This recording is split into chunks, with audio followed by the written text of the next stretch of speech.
કવિ નાનાલાલે બહુ સરસ આત્માની વ્યાખ્યા આપી છે કે જીવંત દેહમાંથી મૃતદેહને બાદ કરવાથી પછી જે બાકી રહે ને તે છે આત્મા.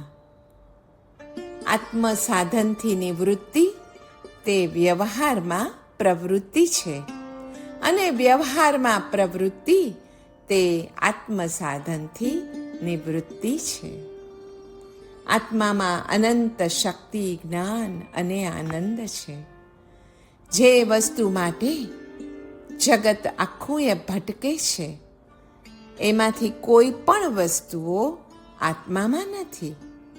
આત્મામાં તો છે માત્ર અને માત્ર અનંત શક્તિ, જ્ઞાન અને આનંદ.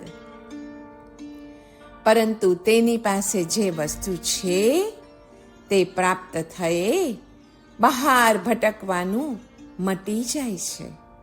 કેમ કે સાચી સમૃદ્ધિ તો આત્મામાં જ શક્તિ, જ્ઞાન અને આનંદ રૂપે ભરેલી છે. શારીરિક આવશ્યકતાઓનું સમાધાન બહાર છે, કિંતુ આંતરિક સમસ્યાઓનું સમાધાન તો માત્ર અને માત્ર આપણી અંદર જ છે, આત્મામાં જ છે. કેમ કે આત્મા અનંત શક્તિઓનો સ્ત્રોત છે. પરમાત્મા સિવાય સંસારમાં કશું પણ પ્રાપ્તવ્ય છે નહીં. આત્મ સંશોધનનો વિચાર મુખ્ય છે. સાહિત્યનું સંશોધન પણ આત્મ સંશોધન માટે જ તો છે. કશાયથી મુક્ત થયેલો આત્મા પછી જાણે મોક્ષમાં જ છે. કેમ કે આત્મા પોતે જ પછી તેનો દર્શન, જ્ઞાન અને ચારિત્ર છે.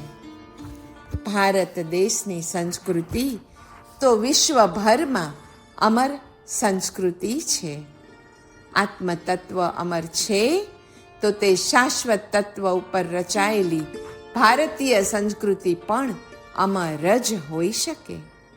આવી અમર સંસ્કૃતિ જે દેશની ગળથૂથીમાં પાવામાં આવી હોય તેનો વિનાશ વળી કોણ કરી શકે? અધ્યાત્મના શિલાધાર પર ભારત ઊભું હોય ત્યાં સુધી એને કોણ ગબડાવી શકે?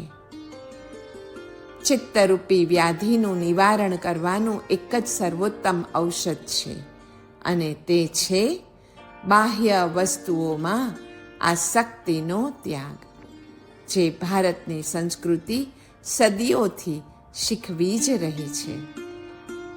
આત્મા સિવાય અન્ય સર્વ પદાર્થો વિનાશી છે.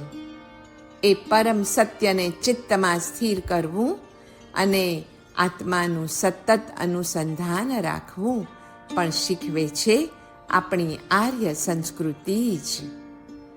હું દેહ છું, મન છું એવી અજ્ઞાનજન્ય ભ્રમણાને તિલાંજલિ આપવી અને પુરુષાર્થપૂર્વક આત્માને શોધવાનો, હું કોણ છું એ જાણવાનો ખરો પ્રયત્ન કરવો.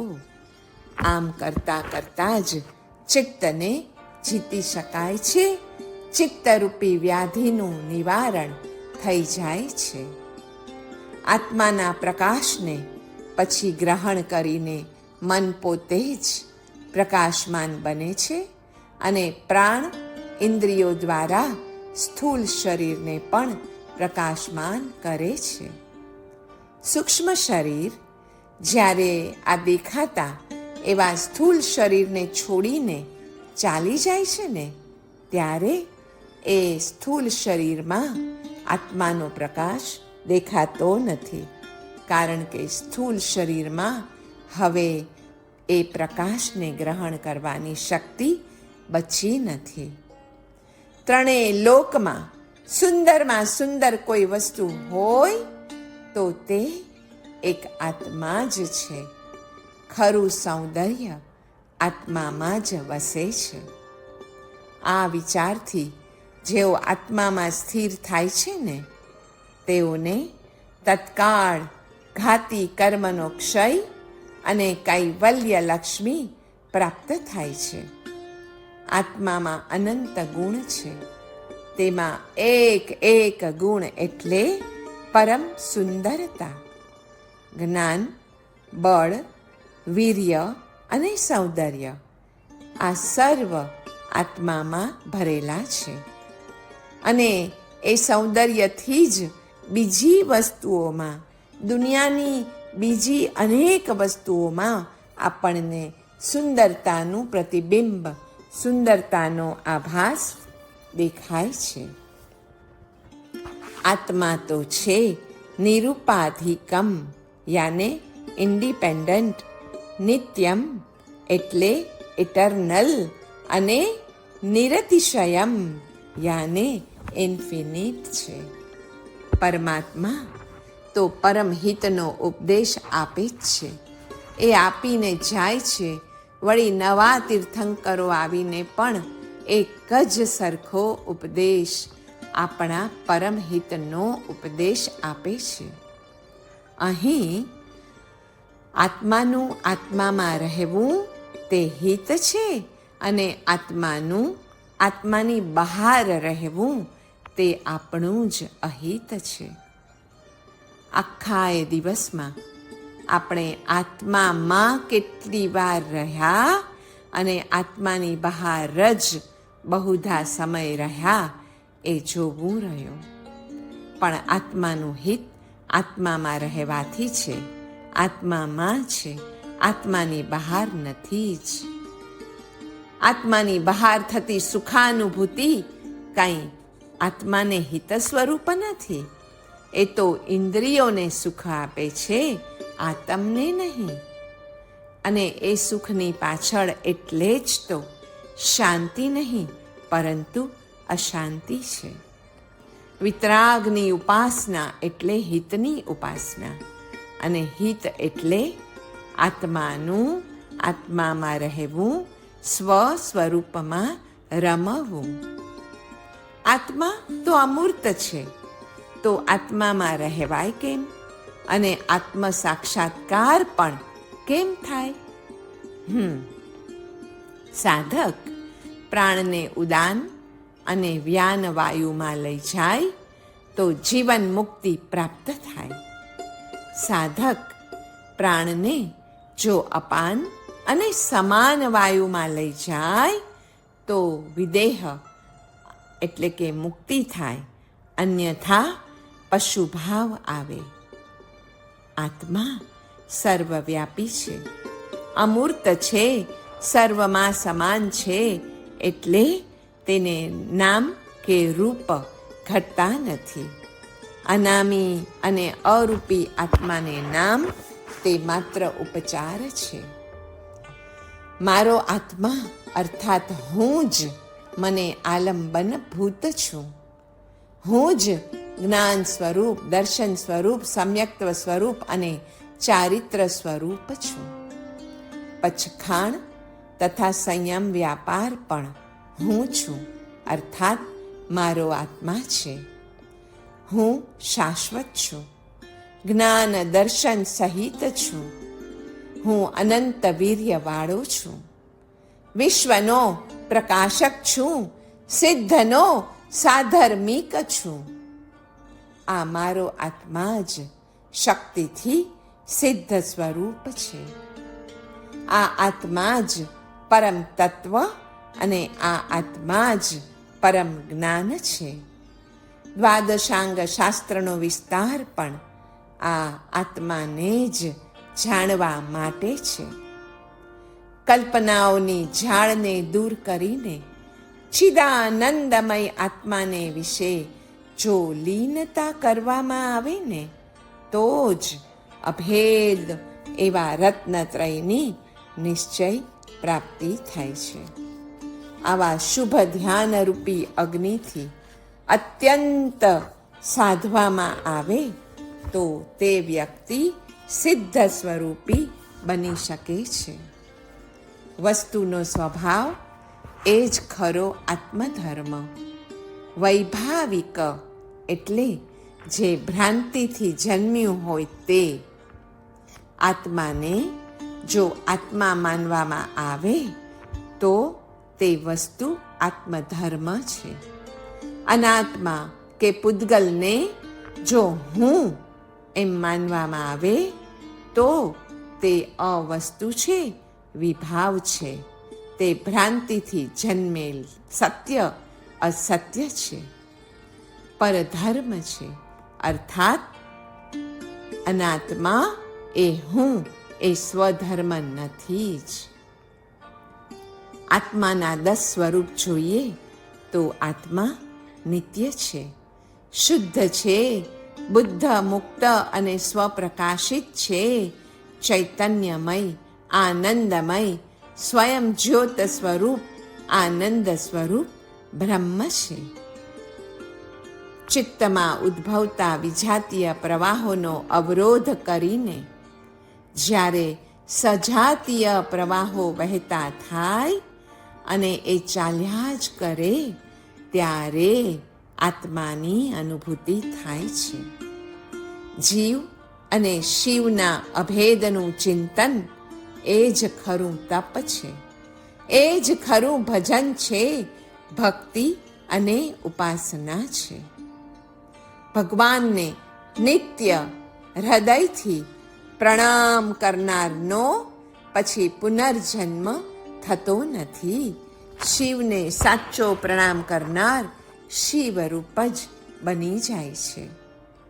જગતના અધિષ્ઠાનને બ્રહ્મ કહેવાય અને વ્યક્તિની અંદર રહેલા સ્થાયી તત્વને આત્મા કહેવાય. આત્મા અને બ્રહ્મ વચ્ચે સનાતનપણે ઐક્ય છે. બંને નિત્ય સચ્ચિદાનંદ સ્વરૂપ, અપ્રમેય અને મન, બુદ્ધિ તથા ઇન્દ્રિયોથી પર છે. આત્મા ત્રિકાળ શુદ્ધ ચેતના સ્વરૂપી વસ્તુ છે અને વિકારો ક્ષણિક છે. એવા ભેદ જ્ઞાનપૂર્વકની આત્માના સ્વભાવની પ્રતીતિ અને અનુભવ, બસ તે જ સમ્યક દર્શન છે અને તે જ વસ્તુ સ્વભાવનું મૂળ છે.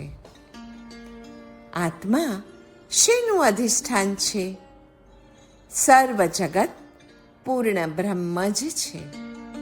જેમ સમુદ્રમાંથી તરંગો ઉત્પન્ન થઈ પાછા તેમાં જ સમાઈ જાય છે ને, તે જ રીતે આત્મામાંથી સર્વ બ્રહ્માંડોની ઉત્પત્તિ થાય છે અને પાછા તેમાં જ લીન થઈ જાય છે.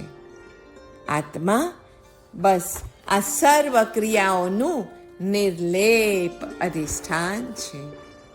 સર્વ જીવોમાં પોતાનું સ્વરૂપ જોતા શીખવું એ આત્માને જાણવાનો સૌથી પ્રથમ એવો પહેલો ઉપાય છે.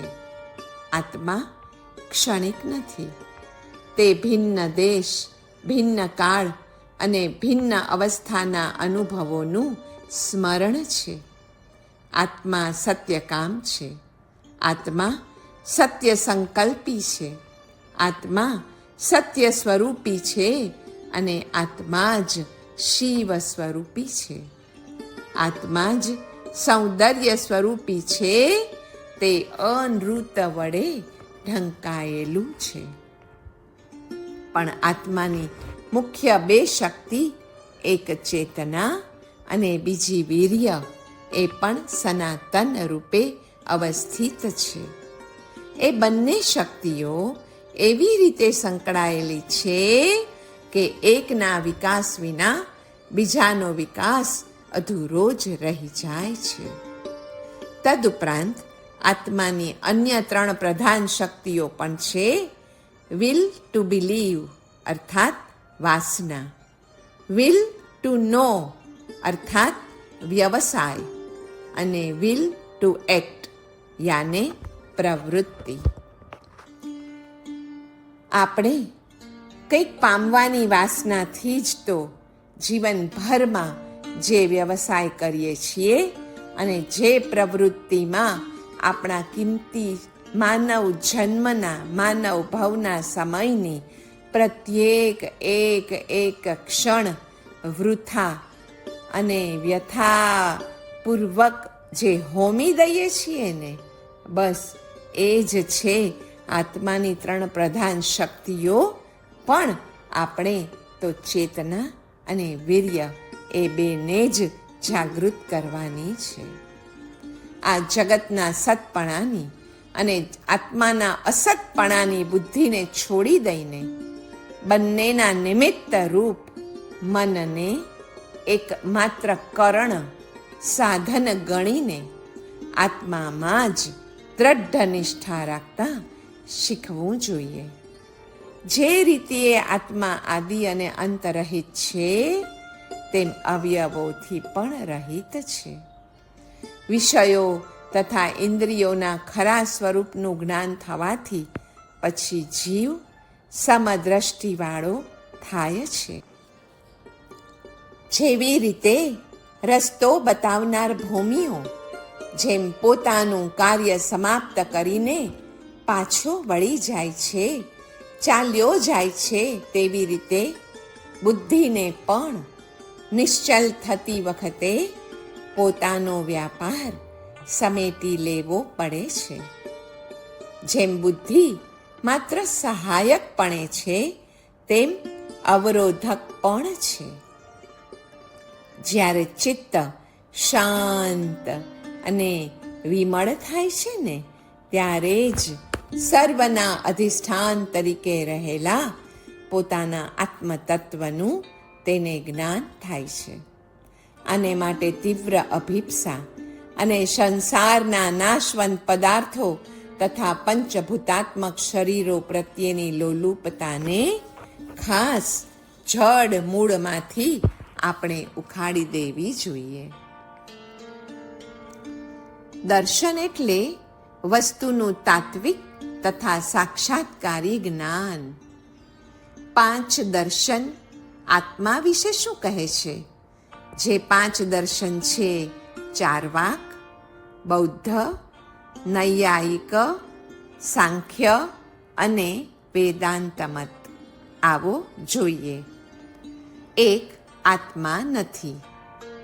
ચાર્વાકના મતે આત્મા 5 ભૂતોથી ભિન્ન, ભવાંતરે ભમનારો કે જ્ઞાનાદિ ગુણોને ધારણ કરનારો નથી. 2. આત્મા નિત્ય નથી, અર્થાત શરીરના નાશ સાથે જીવનો પણ નાશ છે. બૌદ્ધ મતે મોક્ષ પ્રાપ્તિ વખતે જ જીવનો પણ નાશ છે, અને નૈયાયિક મતે મોક્ષ પ્રાપ્તિ વખતે જીવત્વનો નાશ છે. 3. આત્મા કર્મનો કરતા નથી. સાંખ્ય મતે જીવ નીચેના 8 કર્મોને કરતો જ નથી: જ્ઞાન દર્શન રોકનાર, સુખ દુઃખ આપનાર, વિચાર વર્તનમાં વિપર્યાસ કરનાર, આયુ શરીરની ઉચ્ચાવસ્થા આપનાર, નીચ અવસ્થાને આપનાર અને દાનાદિ શક્તિ આવારનાર, આવા 8 કર્મોને જીવ કરતો જ નથી.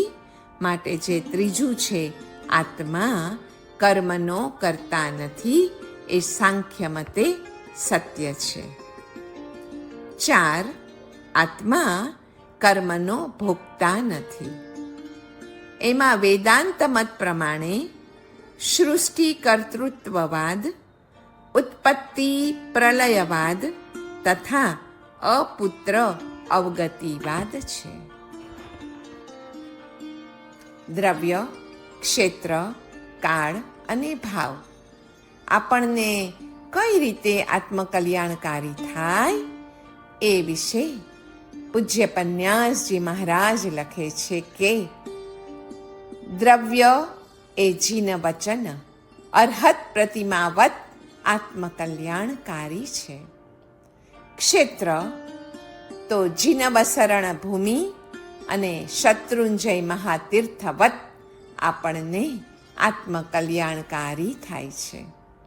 કાળ જીન કલ્યાણક તિથિ પર્યુષણા મહાપર્વ અને અષ્ટાનિકા પર્વવત આપણને આત્મકલ્યાણકારી થાય છે. તો ભાવ એ પરમેશથી નમસ્કાર, સામયિક કે પ્રતિક્રમણ આદિ ક્રિયાવત આપણને આત્મકલ્યાણકારી થાય છે. આ રીતે દ્રવ્ય, ક્ષેત્ર, કાળ અને ભાવનું મહાત્મ્ય ઘણું જ છે. કોઈ પૂછે છે કે જો આત્મા છે તો દેખાતો કેમ નથી? દેહ નાશવંત છે, કિંતુ આપણો આત્મા શાશ્વત છે. તો એ આત્મા ચર્મચક્ષુથી કોની જેમ દેખાતો નથી? હા, 1 પવનની જેમ, 2 સુગંધની જેમ, 3 શબ્દની જેમ, 4 પિશાચની જેમ, 5 ત્રસ રેણુની જેમ, 6 ધર્મની જેમ, 7 અધર્મની જેમ, 8 આકાશની જેમ, 9 કાળની જેમ અને 10 પરમાણુની જેમ આત્મા છે, છતાં દેખાતું નથી. છતી વસ્તુ નહીં દેખાવાના દ્રષ્ટાંતો જોઈએ તો તલમાં તેલ છે જ ને, દૂધમાં ઘી નથી શું? ગાડીમાં હાંકનાર દેખાય ભલે નહીં, પરંતુ તે છે જ. કાષ્ઠમાં વન્હી અર્થાત અગ્નિ છે જ, ભલે દેખાય નહીં. ઘાસમાં દૂધ છે. કઈ રીતે? ઘાસ ગાય ખાય, ભેંસ ખાય, બકરી ખાય, ઊંટડી ખાય અને પછી જે દૂધ આપે છે તે ક્યાંથી આવ્યો? એને 10 દિવસ ઘાસચારો ન આપીએ તો દૂધ આવતું બંધ થાય છે. એ આપણને સૌને વિદિત છે. મ્યાનમાં તલવાર, ખાલી મ્યાન દેખાતી હોય છે, તલવાર દેખાતી નથી, છતાં છતી વસ્તુ થઈને નહીં દેખાવાના દ્રષ્ટાંતરૂપ છે જ. પ્લેનમાં પાયલોટ ક્યાં દેખાય છે? અને એવી જ રીતે ટ્રેનમાં પણ ગાર્ડ દેખાતા નથી, છતાં હોય તો છે જ ને.